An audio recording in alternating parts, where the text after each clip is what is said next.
What is going on, guys? Inside New York Sports Podcast here, and today we have a reaction to a mock draft of Peter Schrager, and it's two interesting picks that I think would gain a lot of traction. I think this is a very solid mock draft, and I think it's also an opportunity to see a different viewpoint than maybe some people think. Maybe that's not taking a Caleb Downs. Maybe that's not taking a Sonny Styles at pick 5.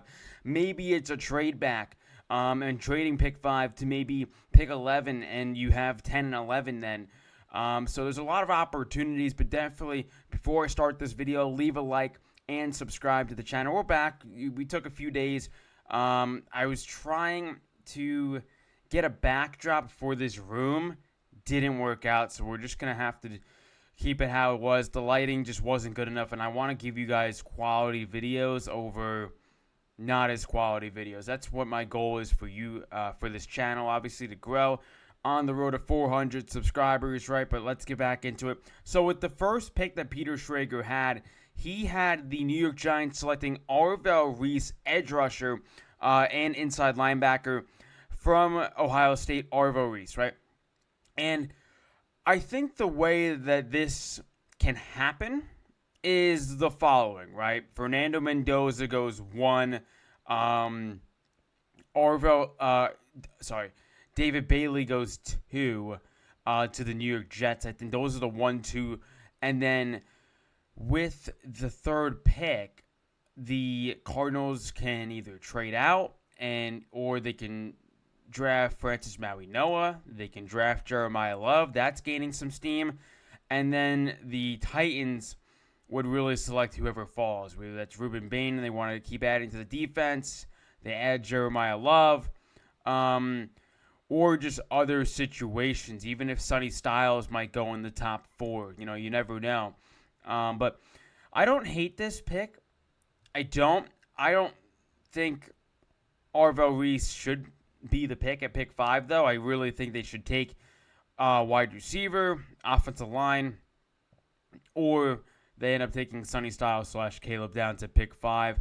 The reason why I don't think Arvell Reese is kind of the pick is because I think they're keeping Kayvon Thibodeaux. I think if they were shipping out Thibodeaux in this draft, sure, you can take Arvell Reese and you have a trio of Abdul Carter, Kayvon Thibodeaux, and Brian Burns, if I haven't mentioned him. Abdul Carter, Brian Burns, and then you add Arvell Reese to that room, and then Kayvon could be shipped out for a third-round pick, which you do need because you do not have a third-round pick this year. That was from the Jackson Dart trade last year. Still think it's worth it, obviously. But, I think, like I said, adding blue-chip prospects is big, right, for the New York Giants. And beefing up this defense led by Denard Wilson is a priority. This defense was not as good as maybe we thought it was. And this is a team that has spent the second most amount of money in free agency as a whole, I believe, or it's just via their defense. So that's another thing. You're investing a lot of money in this defense. You just shipped out Dexter Lawrence with a top 10 pick, which I think was a very good move. I made a video on that, so definitely don't forget to check that one out. But I think with this number 5 pick, it's really what they do with Kayvon. Is Kayvon getting traded? Is he not getting traded? That is really where I stand with this pick. But getting into the next pick, it's Jordan Tyson at pick 10. Arizona State via Cincinnati. General manager Joe Shane had dinner with Jordan Tyson at the end of the last week, and I think there's even a chance they might take him as high as 5. If they view him as the best wide receiver in the class and they think a team like Washington or the Saints or even the Chiefs are a team that we can draft Jordan Tyson and it ends up being really solid for us because when he's healthy, he is one of the best wide receivers in this class. He's my wide receiver 1 in this class, in my opinion. I think he does a few better things than Carnell Tate. I think his versatility is a little bit better. I think catching the football is better as well. And I think even another thing of why I think the Jordan Tyson rumors are true to the New York Giants is because Cam Skattebo played with Jordan Tyson.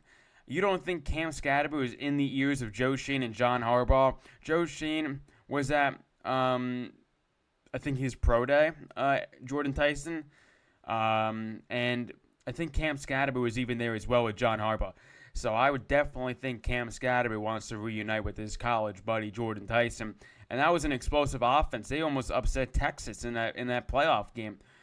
So I would love the pick at pick 10 to be Jordan Tyson. I think it's a real rumor. With Malik Neighbors coming off injury, I think Jordan Tyson is definitely in play. I think even wide receiver at 5 is in play if they want to take Carnell Tate, who I view as a good wide receiver 2. I don't know if he has wide receiver 1 upside, but I still think he's a very solid play. He wins down the field. He can catch the football. He could be a deep threat for the New York Giants and help out Jackson Dart. And that's another thing, right? Getting more weapons for Jackson Dart should still be on the Giants' radar. I know they signed Isaiah Likely. They got Malik Neighbors coming back. They got Cam Skattebo coming back. They signed Darnell Mooney. They signed Calvin Austin, Isaiah Likely. But I think getting more weapons for Jackson Dart, beefing up the offensive line, I wouldn't rule out number 10 being maybe Francis Maui-Noah, Spencer Fanu in this spot as well. But I overall, pick 5, I could see why it causes some controversy, but I believe in Peter Schrager. I think he's one of the best at what he does when breaking down drafts and potential situations, because Arvell Reese, for these mock drafts, they don't think he's going to the New York Jets. So they think if he's not going at 3, and that's Jeremiah Love or Francis Maui-Noah at 3, and then let's say the Titans end up going wide receiver. Let's say they go Carnell Tate for this situation, or even Jeremiah Love. Let's say Francis Maui-Noah goes number 3. Let's say he goes number 3, and Jeremiah Love goes number 4. And Arvell Reese starts to slip. Do the Giants view him as a number 5 selection? Do they view him as a number 5 selection? I don't rule it out. I don't think it's something that I honestly rule out, but I think with the New York Giants, getting blue chip prospects is key. They're not going to be drafting in the top 5, top 10, I don't think at all for this upcoming season and moving forward with John Harbaugh. So I think when you get those two guys, I think you have an opportunity to, make a splash. You're not going to be able to do a lot of I don't think there's going to be a lot of losing. I don't think. With these two guys going to your team, I don't see it. I don't really see it.